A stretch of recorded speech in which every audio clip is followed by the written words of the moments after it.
Hola, mi nombre es Ismael y voy a hablar sobre los apartados de la teoría de la electricidad y teoría del multímetro. Vamos a comenzar con la corriente continua. Proporciona un flujo constante de electricidad en una sola dirección. Las aplicaciones más comunes son cargadores de móviles, juguetes, cargadores de portátil, baterías, pilas, luces LED, etc. La importancia que tiene es que es ideal para los dispositivos electrónicos que requieren una fuente de energía constante. Corriente alterna. La corriente alterna cambia periódicamente de dirección, permitiendo la transmisión eficiente de electricidad a largas distancias. Las aplicaciones comunes son en los electrodomésticos, ventiladores de techo, aire acondicionado, bombillas, etc. La importancia es el tipo de corriente que llega a nuestros hogares y a las empresas. Componentes de un circuito eléctrico. Tenemos positivo y negativo. Ejemplo, encontramos las pilas, baterías, luces LED, etc. Fase neutro y tierra. La fase en electricidad se refiere a la distribución de la corriente alterna en un sistema, determinando el momento en el que la tensión alcanza su valor máximo y afectando la interacción entre diferentes corrientes y voltajes en circuitos. En neutro, como conductor de retorno a los circuitos, la tierra proporciona un camino seguro para la dispersión de corriente en caso de fallo, y muy importante destacar que protege a las personas. Los ejemplos encontramos en las tomas de corriente, interruptores, etc. La resistencia. La resistencia limita el flujo de la corriente. Por ejemplo, la encontramos en la bombilla, en electrodomésticos, etc. La intensidad de corriente mide el flujo de carga eléctrica. La encontramos en hornos, calentadores de agua, etc. Y el voltaje es la diferencia de potencial que hay entre dos puntos de un circuito. Ejemplos, baterías, tomas de corriente, etc. Los elementos de seguridad en los circuitos eléctricos encontramos fusibles. Protege los circuitos de sobrecarga y cortocircuitos. Por ejemplo, lo encontramos en un cuadro eléctrico. El interruptor diferencial protege contra contacto indirecto, evitando accidentes eléctricos. Y protege contra la sobrecarga y cortocircuito. Eso sería el interruptor magnetotérmico. Protege contra sobrecarga y cortocircuito, combinando protección térmica y magnética. Por ejemplo, el interruptor magnetotérmico en el cuadro eléctrico. Ahora pasamos a la teoría del multímetro. La medición de voltaje en corriente alterna. Las unidades serían voltios, el rango de 0 a 600 voltios. ¿Y cómo se mide? Se conecta el multímetro en paralelo en el circuito, se selecciona el rango adecuado y se coloca en la función de voltaje de corriente alterna. Por ejemplo, podemos medir el voltaje en tomas de corriente, electrodomésticos y otros dispositivos que funcionen con corriente alterna. La medición de voltaje en corriente continua. La unidad son los voltios, el rango de 0 a 600.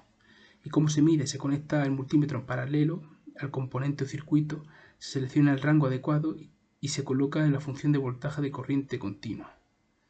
Por ejemplo, podemos medir el voltaje en baterías, circuitos electrónicos y dispositivos que funcionen con corriente continua. La medición de milivoltios, corriente continua. Unidades milivoltios. El rango de 0 a 200 milivoltios a 0 a 2 voltios. ¿Cómo se mide? Se selecciona el rango de milivoltios en el multímetro y se mide de manera similar a la medición del voltaje en corriente continua. Podemos medir pequeños circuitos de baja potencia como sensores o componentes electrónicos muy sensibles. La medición resistencia, prueba diodo, control continuidad. ¿Qué mide? La resistencia en ohmios. Prueba de diodo y continuidad. Las unidades serían los ohmios, el rango de 0 a 20 ohmios.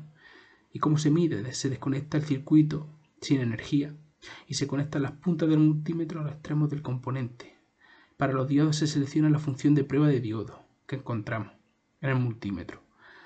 La aplicación, medir la resistencia de ambos componentes, ¿no? Y verificar el estado de los diodos y comprobar la continuidad de los circuitos. La medición de capacitancia. ¿Qué mide la capacitancia? Las unidades son los faradios, el símbolo es una F, el rango va de 0 a 100 microfaradios hasta los 0 a 1000 microfaradios. ¿Cómo se mide? Se desconecta el condensador del circuito y se conecta el multímetro en la función de medición de capacitancia. La medición de corriente alta intensidad. ¿Qué mide la corriente? Corriente continua, corriente alterna. Las unidades son los amperios, el rango va de 0 a 10 amperios. ¿Y cómo se mide? Se conecta el multímetro en serie con el circuito y se selecciona el rango adecuado en la función de corriente. La aplicación es medir la corriente en circuitos de alta potencia, por ejemplo motores o electrodomésticos. La medición de corriente en baja intensidad. ¿Qué mide? La corriente en miliamperios o microamperios. Las unidades son miliamperios o microamperios. El rango va de 0,01 miliamperios a 400 miliamperios. Eso sería para los miliamperios. Y para los microamperios sería de 0,01 microamperios a 4000 microamperios. ¿Y cómo se mide? Se conecta en serie y se selecciona el rango adecuado de la función de la corriente.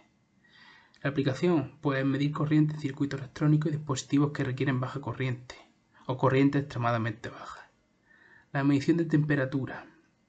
¿Qué mide la temperatura? Las unidades son los grados Celsius. El rango va desde los menos 50 hasta los 1000 grados Celsius. ¿Y cómo se mide? Pues se utiliza un termopar o una sonda de temperatura que se conecta al multímetro y se selecciona la función de temperatura. La aplicación puede medir la temperatura en procesos industriales, sistemas de refrigeración, electrodomésticos y entornos de laboratorio, por ejemplo. Y hasta aquí sería todo. Muchas gracias por ver el vídeo.